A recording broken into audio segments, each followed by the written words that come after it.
dalam 5 tahun terakhir ini, kelompok-kelompok Islam seolah menjadi terasing di negerinya sendiri. Itu yang dia rasakan. Berapa ulama yang berjuang mendirikan republik ini? Indonesia 80% penduduknya umat Islam. Tidak pernah meminta 80% hasil sumber daya alam yang dikuasai negara untuk umat Islam. Gak ada yang minta. Ada gak yang minta? 80% umat Islam penduduk Indonesia tidak pernah meminta 80% APBN untuk umat Islam. Gak ada yang dia minta. Sederhana permintaan umat Islam. Dia mau berdialog sama Tuhannya. Dia mengingatkan umatnya akan kebaikan, yang tidak hanya mengajarkan doa makan dan doa minum, tapi juga cara memilih pemimpin. Itu kira-kira. Inilah ketegangan-ketegangan. Ketika agamanya dinistakan, kok susah sekali ini membawa ke proses hukum. Muncullah demo berjilid-jilid, yang kemudian berujung ulamanya tidak bisa pulang. Belum lagi penghujung, kemudian ada agama yang diperhadapkan sebagai musuh besar Pancasila. Nah, ini yang menarik menurut saya. Saya ini Islam, tapi bukan pengetahuan Islamnya seperti Ustadz Ali Muhtar Ngabalin dan Abu Bakar, Ustadz Abu Bakar.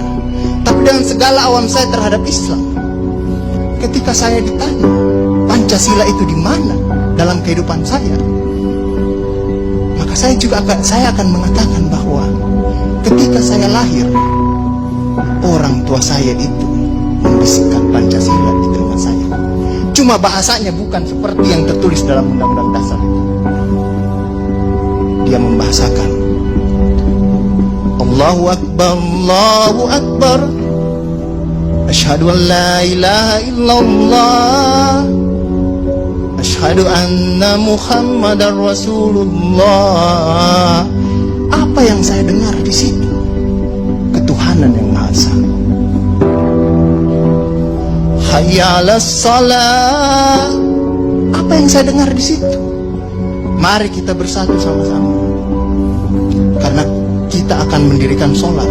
Dan Al-Ankabut mengatakan sholat itu mencegah kamu dari perbuatan keji dan mungkar. Ada kemanusiaan yang adil dan beradab. Saya dengar di situ. Hayya 'alal falah. Mari sama-sama menuju kemenangan. Kemenangan yang bagaimana kita peroleh? Kerakyatan yang dipimpin oleh hikmat kebijaksanaan dalam permusyawaratan perwakilan. Kemenangan yang bagaimana? Keadilan sosial bagi seluruh rakyat Indonesia. Itulah kemenangan yang kita tuju. Kita kembali lagi takbir. Allahu Akbar, Allahu Akbar, la ilaha illallah. Kita ulang lagi. Dan Pancasila yang kita tiupkan itu 5 kali sehari, belum selesai di sini, selesai bunyi terus. Ya kan Ustadz kan? Belum selesai di daerah sini, selesai bunyi bertalu-talu terus. Seluruh dunia bertalu-talu. Inilah Islam. Yang kemudian sekarang dalam kelompok ini Ustadz Ali Muhtar Ngabalin, saya banyak belajar dari beliau. Inilah yang kemudian sekarang, kenapa kami mau diperhadap-hadapkan? Kenapa kami ada yang menjalankan keyakinannya ketika dia celananya cingkrang, radikal,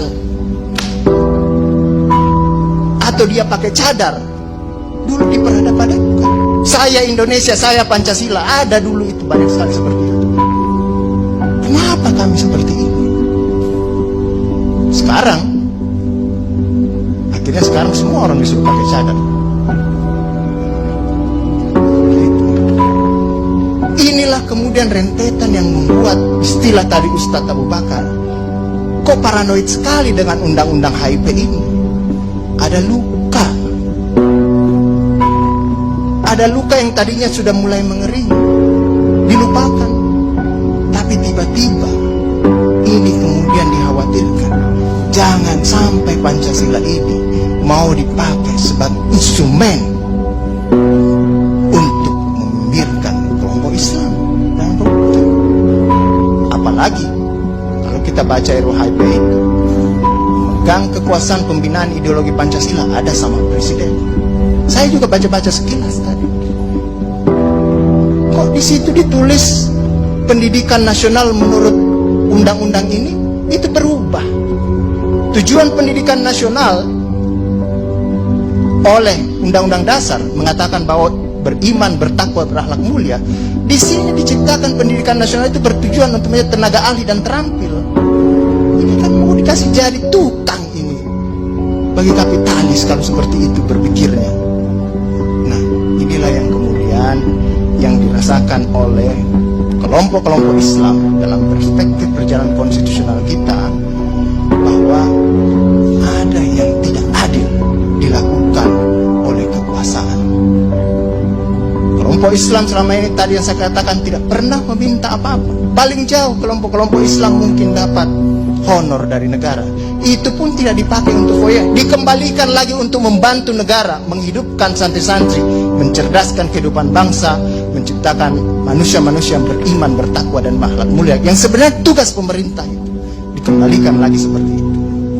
Itulah yang kemudian mulailah sekarang kelompok Islam sangat hati-hati kalau kemudian Pancasila ditiupkan terus, seolah-olah ini mau dijadikan instrumen untuk memarjinalkan Pancasila.